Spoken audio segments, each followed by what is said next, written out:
Hello everyone. Assalamu alaikum. Good afternoon. Thank you very much for joining us today again. My name is Atta Iqbal. I'm working as head of internal audit and GSS Management Consultancy and GSS Risk Manage, GSS International Chartered Accountants. We have a very important topic today to discuss actually that is called UBO. I hope everybody knows about this topic. We already have given one webinar on last week actually on Thursday, and it was a wonderful feedback we have received from different friends and colleagues, and then they requested for other one that today we will be discussing very in detail actually that will give you some sort of insights and information, and I hope that will be very beneficial for you guys as well. The agenda actually today we are going something. Uh, it's a UBO resolution that UAE Cabinet Resolution number 58 2020 is that we will be discussing about something agenda. Uh, if you go agenda, so we will discuss about something in the agenda actually. Then we will be discussing about the purpose of the Cabinet Resolution in 58 2020 as well. Why this the government has passed this resolution as well. Then we will be discussing about the UBO. This is a very important topic that we will be discussing in detail. Mostly question has been asked on this topic, that who is the UBO, which company and which specific person is the UBO as well. So we will discuss about something regulation, applicability and exceptions as well. Whose this regulation is applicable for which companies and which UBOs as well, and is there any exception for this law as well. So we will be discussing in something in detail, and then we will discuss about the compliance requirements and deadlines. This is also very important. The mostly people asked about the questions, in terms of questions as well, that who should be compliant with these regulations and the deadlines as well. So today, just like I will introduce one of my colleague and our managing partner, Mr. Gulzar Ahmed. He's a managing partner for GSS Management Consultancy and International Chartered Accountants, and he has very rich experience in accounting and finance from last 17 years. Experience in he's also trained, globally from EY and worked in different geographical locations as well in USA, UAE, and Pakistan, and different sectors as well he has served. So he will be discussing in detail very important aspects of these regulations, and if there will be any questions you can ask, you can just give us in comments. We will be happy to reply you in those comments as well, in the comment section as well. So I will be just supporting him as well in this webinar. I hope this will serve your question and the purpose for this webinar as well today. Okay, I will just give it to Mr. Gulzar Ahmed. He will just take the leads from here, and then he will give you some sort of background about this resolution and the law as well. Thank you so much for joining us again today, and I will just hand over to Mr. Gulzar. It's over to you, Mr. Gulzar.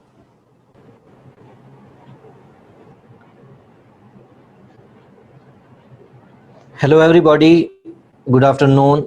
Thanks Atar for introducing me and the important topic. In this one, the first question came in our mind, is it a new thing or is it an old thing? Basically the concept is not a new one. In European Unions or in USA, the ultimately beneficial ownership law is more than 1 decade, and even in UAE it is more than 2 years back. But the resolution is new to the UAE companies. It basically relates to anti-money laundering. Some portion of anti-money laundering is covered through this resolution. This is very important resolutions, and now almost each and every company in the UAE under the exhibit of the AML regulations, either one way or the other way. First, we will see what is the purpose of the cabinet resolutions. Here, keep in mind, we will not discuss all the AML law. We will only discuss this resolution, that is resolution 58 of 2020. What is the ultimate purpose of that resolutions? The ultimate purpose of this resolution is to identify beneficial ownership, number one, and it specifies certain minimum requirements that each and every company has to maintain. The second thing, each and every company has to maintain certain registers like shareholder register, register of beneficial ownership, or a register of nominee directors. The third thing, if there is some change in any of the things that we have discussed, like shareholder, beneficial owner, or nominee directors, we have to notify the registrar within 15 days. Now here question comes, who will be the registrar? Registrar will be the authority who will be issuing the trade license. So if your company is registered in Dubai Economy will be considered the registrar of your company. If your company is registered in DMCC will be registered the registrar of your company. We can move to next. What was the background of the Cabinet Resolution 58, or is it the first one? It is not the first one, as we said earlier. There is a proper law on that one, that is anti-money laundering law. This resolution came into effective on 28 August 2020, and they have given 60 days for the compliance of that law. This law came into existence on 28 August, so 27 October will be the deadline for that one. And this resolution relates to beneficial ownership, relating to all the matters relating to beneficial ownerships. We can move to next one. Is there any law? Yes, as we said, there was a proper anti-money laundering law that was came into effective on 30th October 2018. Now we will see a very important thing, because this will determine the applicability of this resolution. This resolution is applicable on all the mainland companies and on all the free zone companies. But this resolution or regulation and regulations, we can say synonyms, is not applicable on the companies that are registered in ADGM, that is Abu Dhabi Global Market, or DIFC, means Dubai International Financial Centers. It is not applicable to them. The second, if there are some companies that are wholly owned or controlled by the federal government, or 100% subsidiaries of those companies, then this law is also not applicable on them. We have received certain questions that Abu Dhabi Global Market companies or DIFC companies, they are much bigger than the mainland companies. So why this resolution is not applicable on them? In fact, the whole anti-money laundering law is applicable on those companies. So we cannot say that there is some exception for those companies. There is exceptions only for this resolution, because only it determines, it says UBO, but there is a complete anti-money law as well, and they are in compliance of those law as well. So if we will say that all the AML law will be applicable to mainland companies, then it will be a too much complex for those ones. Only one portion that relates to UBO is applicable on mainland and free zone companies. I will summarize. Only for the purpose of this resolution 58, it is applicable on all mainland companies. It is applicable on all free zone companies. When we are saying it is applicable on companies, it includes establishments and LLCs. There are two exceptions: companies registered in financial free zones, or companies that are wholly owned or controlled by the local or the federal government. I hope it will be clear, and we can move to next one. What does UBO mean? A very important concept. If this is clear, most of the questions will be automatically clear to you. Please bear in mind, a UBO, ultimate beneficial ownership, it will be a natural person.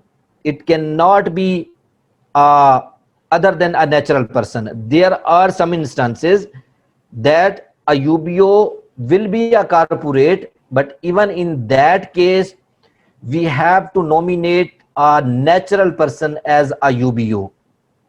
So the first important thing is that a UBO will be a natural person who owns or controls 25% or more of the shares or a voting rights, or who ultimately owns or controls. It can be directly or it can be indirectly.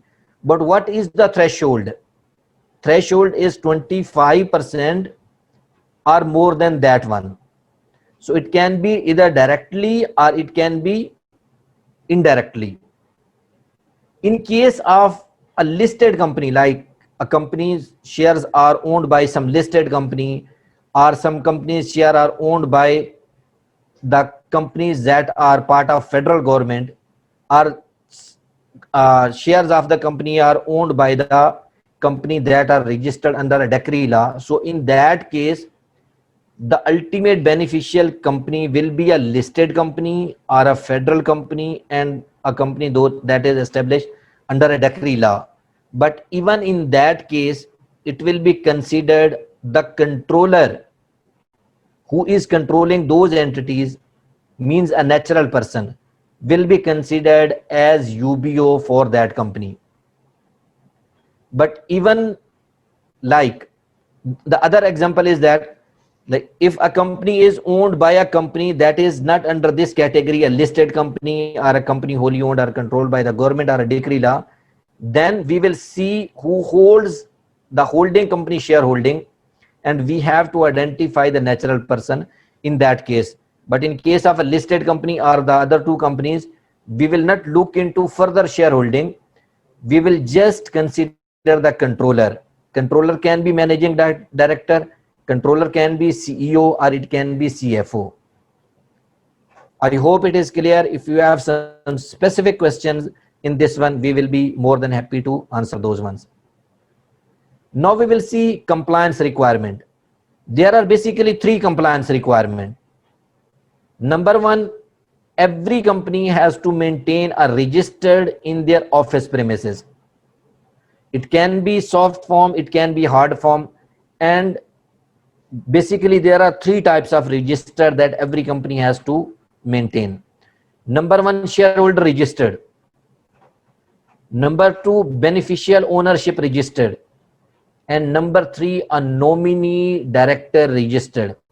We will see the definition of nominee directors as well. Then important, we have to file UBO notification to the relevant registrar or to the relevant license issuing authority within 60 days from the effectiveness of this law. Means the last day will be 27th October 2020. We will see how we can comply this law in next 2 or 3 slides, and there is some ambiguity as well, and that we will discuss as well. The third thing is, if there are some changes in the above, means shareholders, UBO, register of nominees, we have to notify those changes within 15 days. And all these requirements were applicable on DIFC or ADGM companies or some listed companies as well before the implementation of this resolution. But now all the companies have to follow these things as well. We can move to next.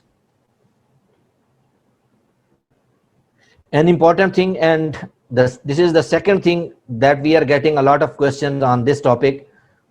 How can companies submit the UBO filing? The first thing you have to determine to whom you will be filing the UBO notification. The simple is, you will be filing to authority who has issued the trade license of your company. It can be DED, it can be DDA, it can be DMCC, it can be Rockies, or it can be some other entity. So the first one is clear, to whom you will be filing a UBO. The second thing, how you will be filing the UBO notifications. Each of these entities have to prescribe the method through which you can file a UBO notification. As of now, some have prescribed the method, the others are in the process, and hopefully we will get some information by this week, by coming week, or by next week.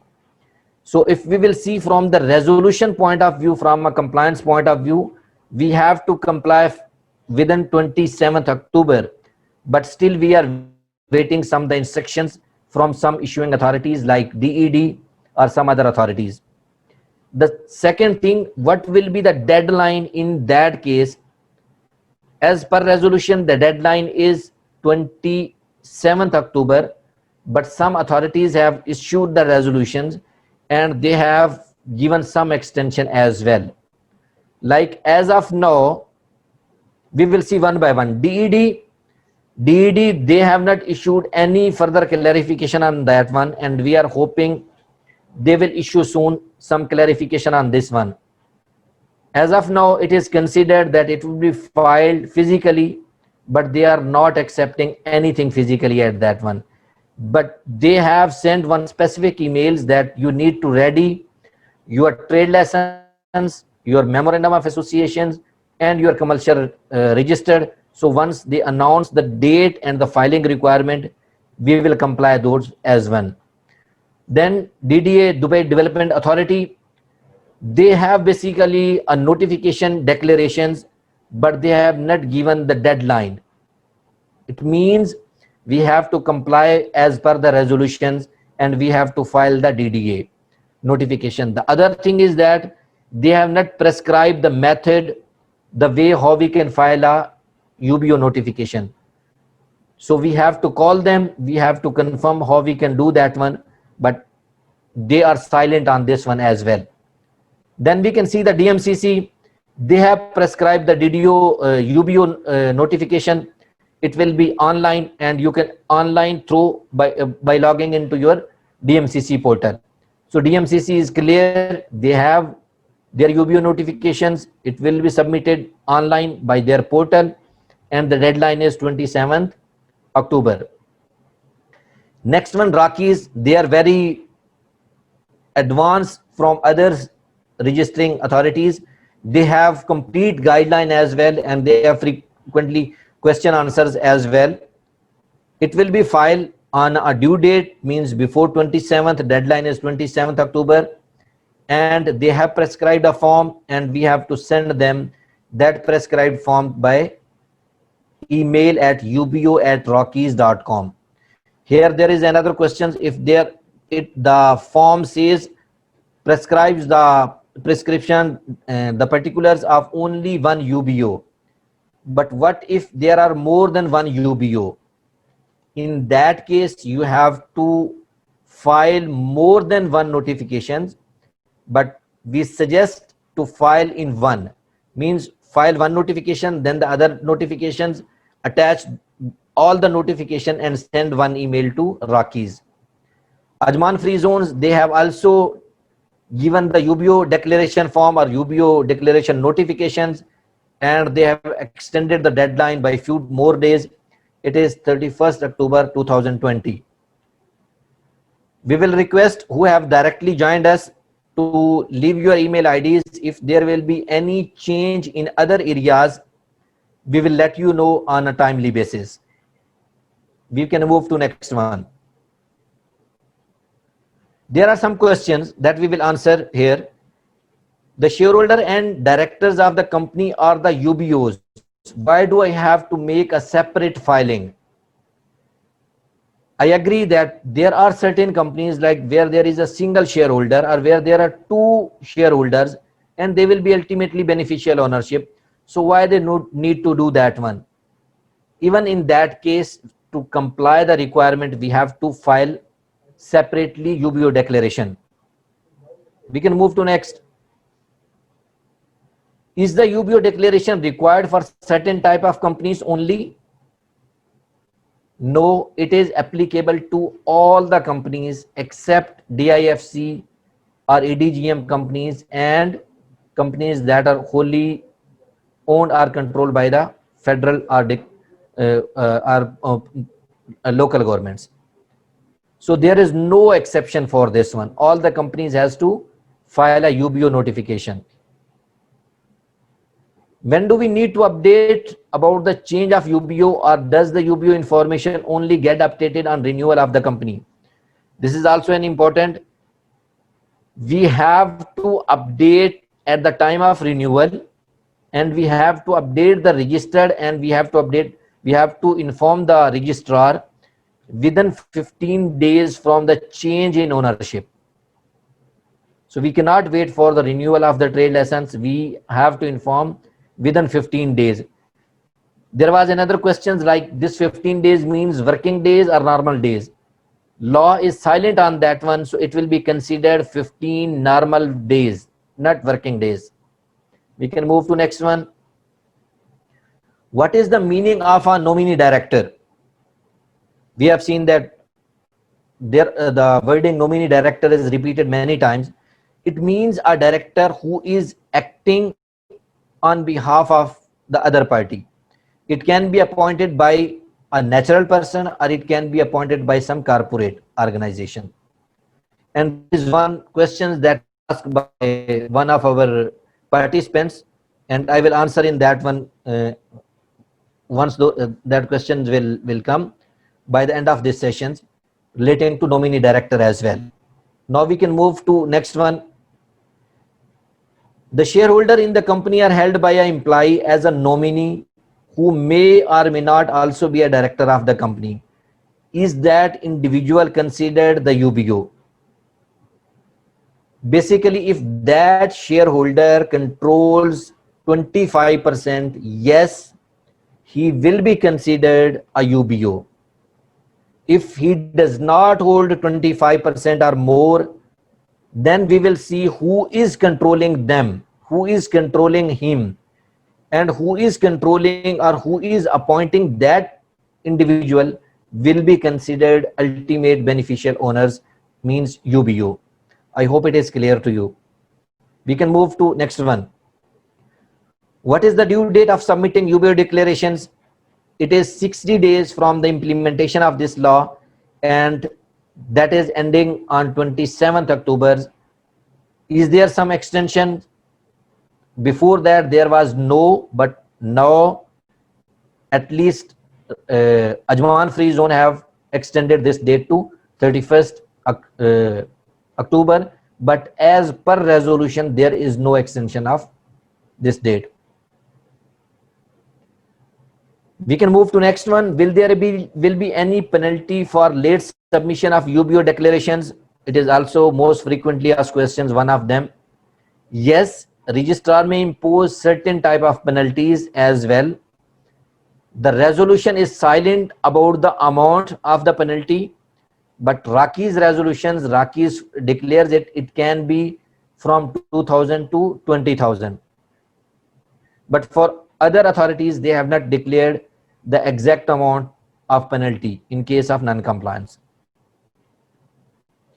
We will take some of your question answers as well, and we will answer around 8 questions that were raised in previous webinar. So feel free to ask your questions as well. First, I will answer those questions. The first question is how the UBO is determined if one partner is holding more than 50% but is inactive partner. A very good question, and you can consider in case of a local who holds more than 51% shareholding, does he consider a UBO or not? How you will determine the percentage of shareholding? It can be from the trade license, or it can be from a shareholder register, or it can be from the article of association or memorandum of associations. If that person holds more than 25%, 25% or more than 25%, even if he is inactive, he will be considered a UBO. But if you have a proof that he is not holding effectively more than 25%, then he will not be considered a UBO. But in that case, you have to give some sort of comfort, supporting evidence that he is not holding the shareholding. But in normal circumstances, yes, even if he is inactive or even if he is a local, he will be considered a UBO. The second question is, what are your consultancy charges? Any specific format for submission of DED where to submit? It depends on our consultancy charges are, it depends on the nature of the basically work we are involved. Is it a single company, is it a group of companies, and it can be determined based on each inquiry. The second part of this one is the specific format for submission of DED. DED has not given a specific format for that one, and we have a specific email from DED that they will issue their guidelines soon. The second question, what is the benefit of company after following this new rule? There is no question of advantages and disadvantages of following this rule. We have to follow this law, otherwise there will be some penalty on our company. The next question is there any deadline announced by JAFZA companies separately? I had a call at 1 p.m. on Thursday. As of that time, there was no such guidelines from the JAFZA companies as well. For Abu Dhabi, the next question, for Abu Dhabi, who do we notify and how? As we said, you have to see who has issued the trade license, and you have to notify those authorities who are issuing the trade license. In most of the cases, it will be economy of Abu Dhabi. And how they have not given the procedure or the format how we can do that one, but we are hoping that they will announce soon. The next one, if a shareholder of a family owned company is appointed as the CEO but holding less than 25% shareholding, does he qualify to be listed as a UBO? As he will be holding shares on behalf of his family as well, he will be holding more than, and he can appoint more than, or he has a management of more than 25% shareholding. Yes, he will be a UBO. The next question is, if the owners of the company are corporate entities, they have nominee directors, will they be treated as a UBO as well? You will see who is a corporate entity. If it is not a listed entity, you will see the entity who holds the shares is controlled by whom. Means, suppose company A shares are held by company B, then you will see the shareholding of company B, and then you will determine UBO. In case of a listed company, suppose company A's share are controlled by or owned by a listed company C, then you will not see the shareholding of a company C. Instead, you will see that the controller will be considered the UBO. So it depends who hold the shares. If it is a listed, then there is a separate treatment. If it's not listed, then there is a separate treatment. And the same applies with the government or local authorities, the companies that are owned by the local or federal government. Same treatment of listed companies is applicable on that one. The next one, what about branches of foreign companies? The entity has no shareholding. In the ESR, our holding company is the US, as has been declared as UBO, is the same of that one. In case of a branch, see who holds that entity. Is that listed entity? If listed entity, the controller will be considered UBO. If it is not listed entity, then see who are the shareholder of the controlling entity and determine the UBO. There are some more questions. Here is another question. That is from Raghu Ramain. Raghu, first of all, thank you very much for joining us. I remember you have attended one of our VAT seminar as well.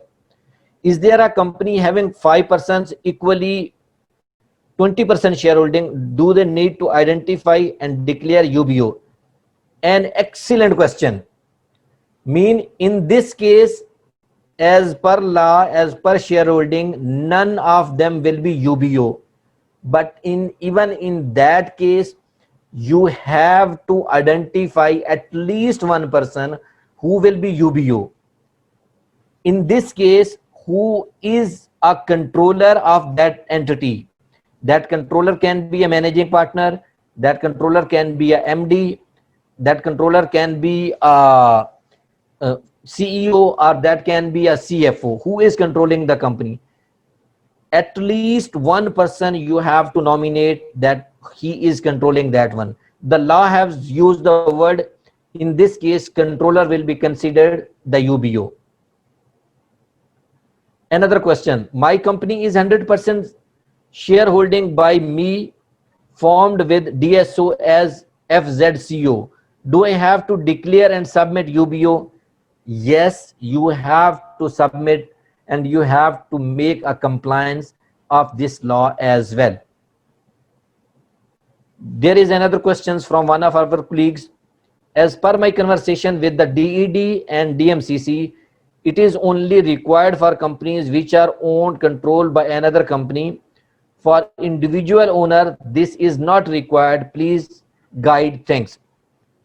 As per their resolutions, each and every company has to follow the resolutions as, but if they have issued some guidelines, then you have to follow those guidelines as well. But I have not seen such any of such things.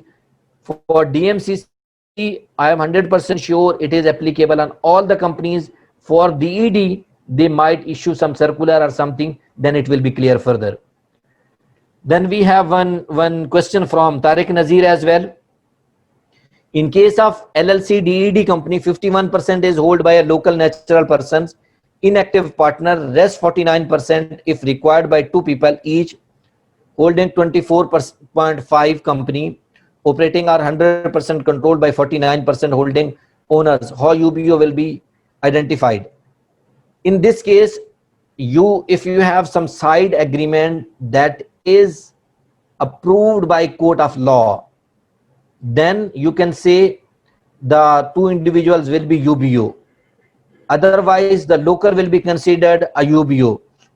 There is another thing. Even if they have some side agreement, normally it's not approved by court of law. So that has null and void in the eyes of law. So in that case, 51% shareholding, that is the local, that will be UBO. The other thing, any one of your shareholder will be controlling or managing the company. He will also be considered, in addition to the local, a UBO of your company as well. So in case of your company, it will be a local who holds 51%, plus both are one who is controlling the company will be a UBO of your company as well. That is why we have to maintain a registered of shareholding, registered of UBO separately. Means registered of shareholding will be one thing, and registered of ultimately beneficial ownership will be the other thing. There is another question. What if there are three partners in a company, 18%, 16%, 15%, local sponsor? I think this question is already answered. Local will be considered as a shareholder, but ultimately beneficial ownership. The others partner who are controlling or who are managing the company will be considered the UBO as well. Please bear with us. There might be some other questions. I'm drilling down those ones as well.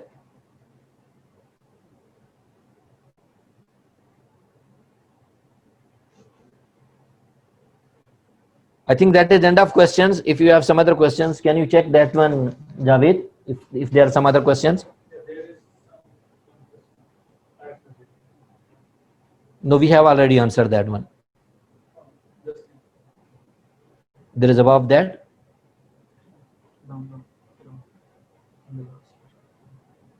This one? We have answered that one.